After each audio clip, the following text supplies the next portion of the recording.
Question है आपका दो संख्याओं का अनुपात 5:6 है। दिख रहा है ना आपको, दो संख्या है जिसका अनुपात दिया हुआ कितना 5:6। अतः यदि प्रत्येक संख्या से 8 घटा लिया जाए तो उनका जो अनुपात है वो 4:5 हो जाता है। पहले समझने का कोशिश कीजिए, दो जो कोई संख्या है, उन दोनों संख्या का अनुपात है 5:6।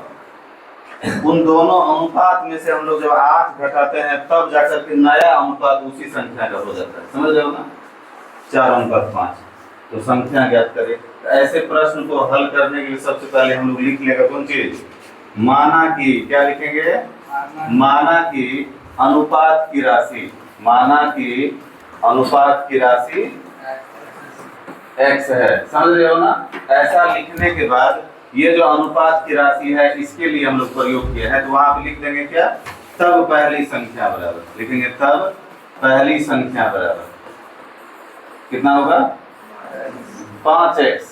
पहली संख्या बराबर 5x और दूसरी संख्या बराबर, दूसरी संख्या बराबर 6x। ठीक है ना। और मान के चलो तीसरा भी रहता तो इसी तरह से तीसरा भी लिखते हैं। तो यहाँ पे आपका दोनों संख्या पता चल गया। अब लिखेंगे अब प्रश्न से, क्या लिखेंगे, अब प्रश्न से।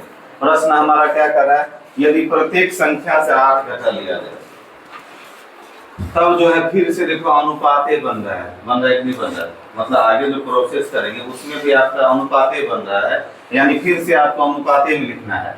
ये जो संख्या है 5x और इसके नीचे में ये 6x, अभी देखो ये क्या है, मूल संख्या है, अभी ये रेशियो फॉर्म में नहीं है, अभी ये क्या है, मतलब मूल संख्या है। इसमें से हम लोग 8 घटाते हैं, क्या करते हैं, 8 घटाते हैं, प्रत्येक में से 8 घटा लिया जाए।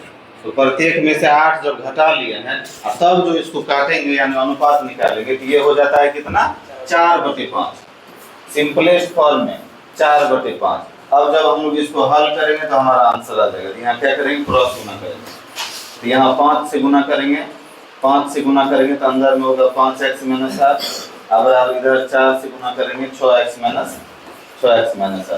समझ रहे हो ना, 2 बार पोस्ट हो गया। चलिए उसके बाद हम लोग यहाँ पे हल कर रहे हैं।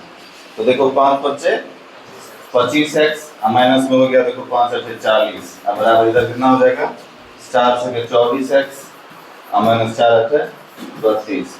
ये 24 को इधर लाएंगे तो 25x माइनस में 24x, अब बराबर इधर -32 और ये 40 उधर जाएगा तो प्लस में 40। ठीक है ना।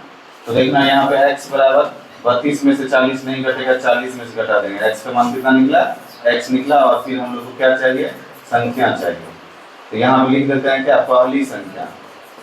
पहली संख्या बराबर क्या लिया हम लोग, 5x, मतलब 5 × 8 बराबर कितना हो गया, 40। तथा दूसरी संख्या, दूसरी संख्या कितना है, दूसरी संख्या है 6x, मतलब 6 × 8 बराबर 48। यही 40 और 48 हमारा क्या है,